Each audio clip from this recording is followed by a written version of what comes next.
Welcome again my friends and dear student, myself Mahendra Devanda. आज हम पढ़ेंगे replication of DNA.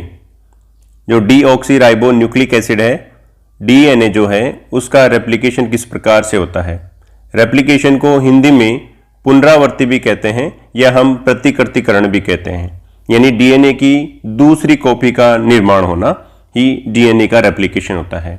DNA form a new copy, नए DNA का निर्माण करना, और जो ये नए डीएनए का निर्माण होता है वो पहले से उपस्थित डीएनए के द्वारा ही होता है।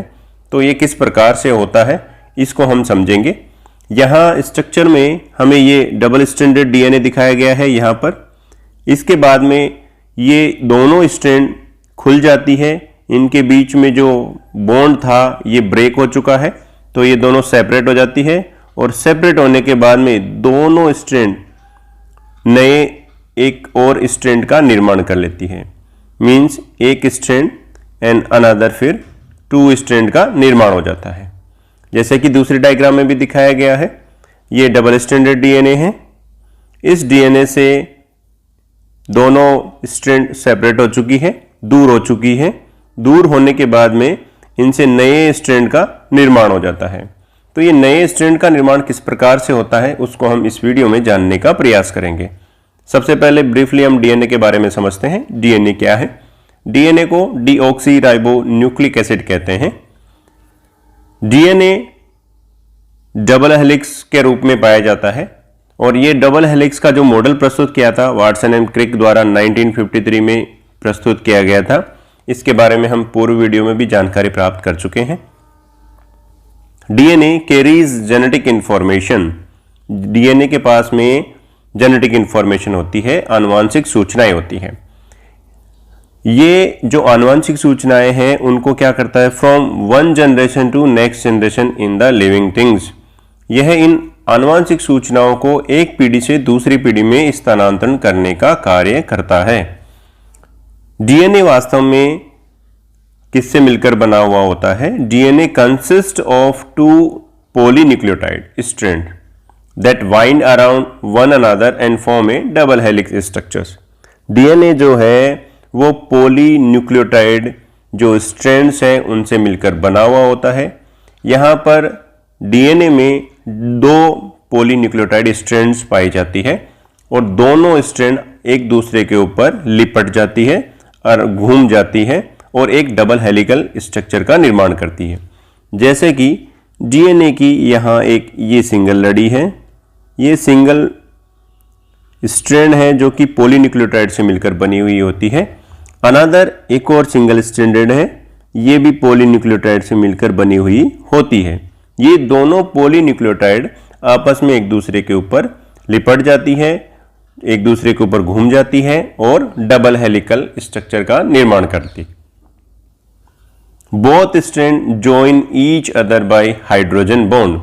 अब ये दोनों स्ट्रैंड आपस में हाइड्रोजन बॉन्ड के द्वारा जुड़ती है, और ये जो हाइड्रोजन बॉन्ड है वो एडिनोसिन एंड थाइमिन के बीच में हाइड्रोजन बॉन्ड बनते हैं।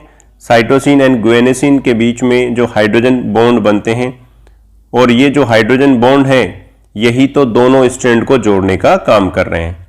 यानी हम यूं कहें कि एक स्ट्रैंड पर जो एडेनिन है, गुएनिसिन है या साइटोसिन है, वो दूसरी स्ट्रैंड के साथ में अगर जुड़ेगा तो एडेनिन थाइमिन के साथ जुड़ता है, गुएनिसिन साइटोसिन के साथ, और साइटोसिन गुएनिसिन के साथ में जुड़ता है। तो ये इस तरह से जुड़ेंगे, double hydrogen bond, triple hydrogen bond and again triple hydrogen bond. यानी ये दो स्ट्रैंड है आपस में हाइड्रोजन बॉन्ड के द्वारा जुड़ती है। अब हम समझते हैं डीएनए के रेप्लिकेशन के मेथड्स के बारे में। यानी डीएनए का जो प्रतिकृतिकरण हो रहा है, डीएनए का जो डुप्लीकेशन हो रहा है, उसके क्या क्या तरीके हैं, उसकी क्या क्या विधियां हैं, उसके बारे में समझते हैं। सबसे पहला है कंजर्वेटिव रेप्लिकेशन मेथड, जिसको कंजर्वेटिव को हिंदी में कहते हैं संरक्षी। यानी संरक्षी जो रेप्लिकेशन है वो मेथड, इसमें क्या होता है, वूल original DNA double helix act as template, जो जिससे नए डीएनए का जो फॉर्मेशन होना होता है वो पूरा जो डीएनए है, ये पेरेंटल डीएनए है, ये पूरा जो डीएनए है एक पूरा टेम्पलेट की तरह काम करता है और for a new double helix and form a new double helix and around intact old.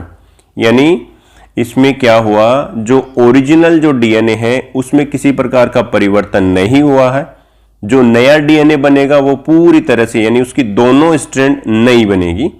एक आगे डायग्राम के थ्रू भी हम इसको समझेंगे। यानी इसमें क्या हुआ, पेरेंटल डीएनए का अपना यू का यू बना रहता है और जो नए डबल स्ट्रैंड जो बनते हैं इसमें वो पूरी तरह से नए होते हैं। दूसरा जो मेथड होता है वो कहलाता है डिस्पर्सिव रेप्लिकेशन मेथड। डिस्पर्सिव को हम परिक्षेपी भी कहते हैं। यानी इसमें क्या होता है, the original DNA double helix break apart into fragments and each fragments then serve as template for a new DNA fragments।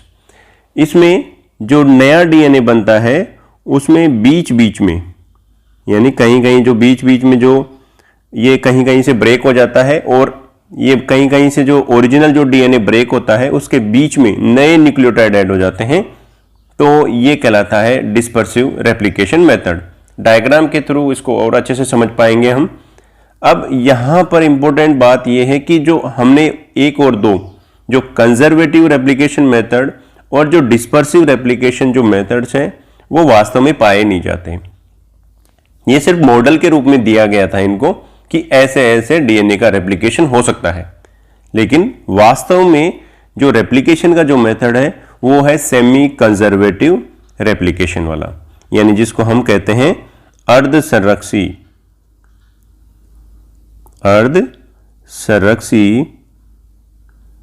विधि के द्वारा डीएनए का रेप्लिकेशन होता है। यही मान्य है और प्रयोगों द्वारा इसको प्रमाणित भी किया गया है। समझते हैं, यह है सेमी कंजर्वेटिव रेप्लिकेशन मेथड। यहां इसको समझने से पहले हम वापस अपने जो पहला कंजर्वेटिव था जिसको संरक्षी कह रहे हैं, जिसमें ये जो डीएनए के डबल स्ट्रैंड आपको दिखाए गए हैं ये पेरेंट डीएनए हैं।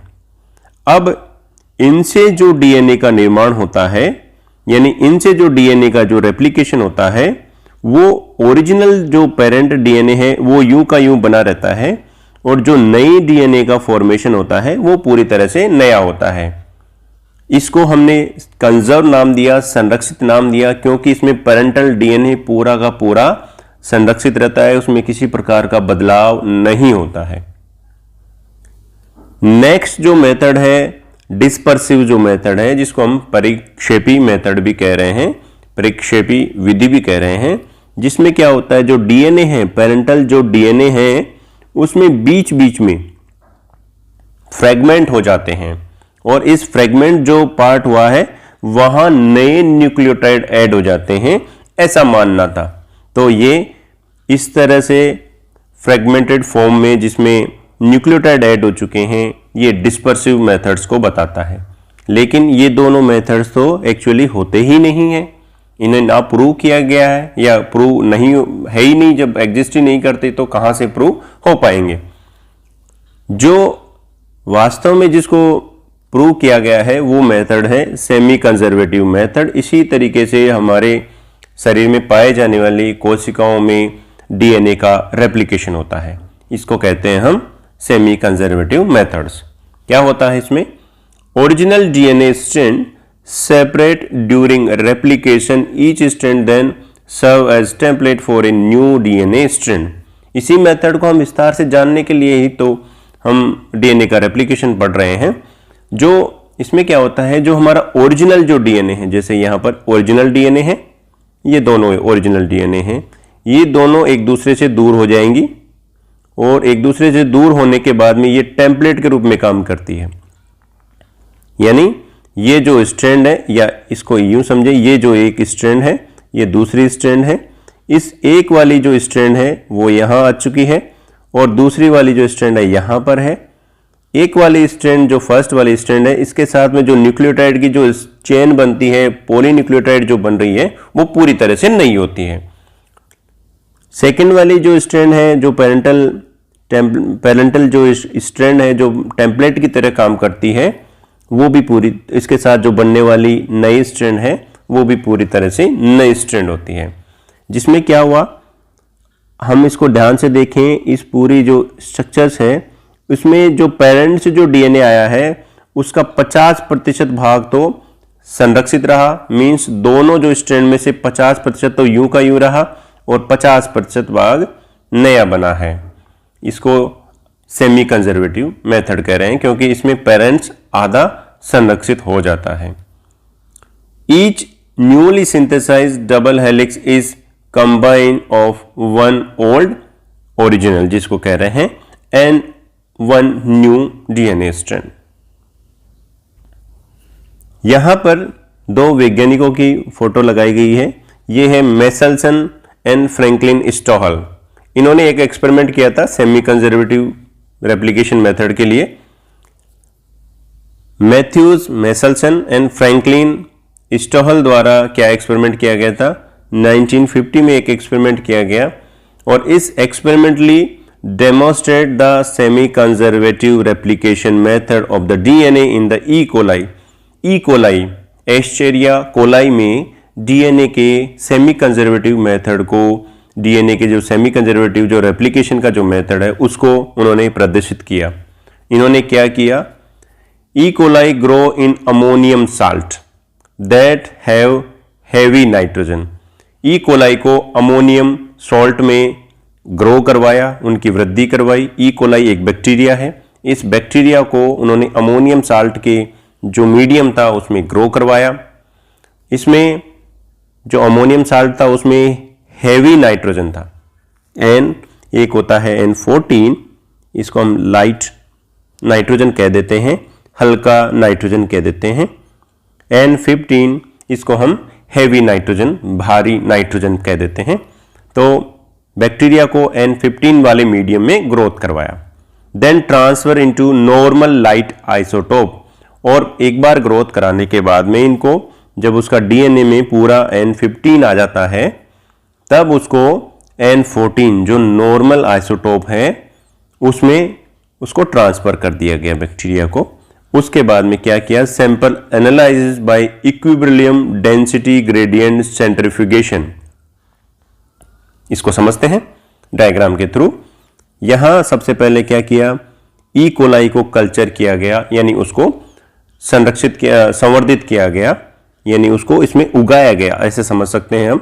जिसमें कौन से विलेन में, जिसमें N15 जो हैवी आइसोटोप है इस तरह का जो रखा हुआ है उसमें ग्रो करवाया। इसमें ग्रो करवाया उन्होंने और उसके बाद में इसको सीजियम क्लोराइड जो डेंसिटी ग्रेडियंट सेंट्रीफ्यूगेशन है उसके थ्रू, एक जो कि सेंट्रीफ्यूगेशन का एक टाइप है, उसमें इनको सेंट्रीफ्यूज करने के बाद में इसकी बैंड का पैटर्न देखा तो वो इस तरह से यहां दिखाई दे रहा है। यानी इसके डीएनए में वास्तव में N15 एंड N15 कंडीशन पाई जा रही है। यानी इसके डीएनए में जो नाइट्रोजन है वो हैवी नाइट्रोजन है। अब क्या हुआ, इस कंडीशन के बाद में N15 बैक्टीरिया को N14 वाले, ये जो सॉल्यूशन है ये है N14 कंटेनिंग मीडियम, यानी इसमें N14 जो नॉर्मल नाइट्रोजन का जो आइसोटोप है उसमें शिफ्ट किया गया, N15 इसमें शिफ्ट कर दिए गए।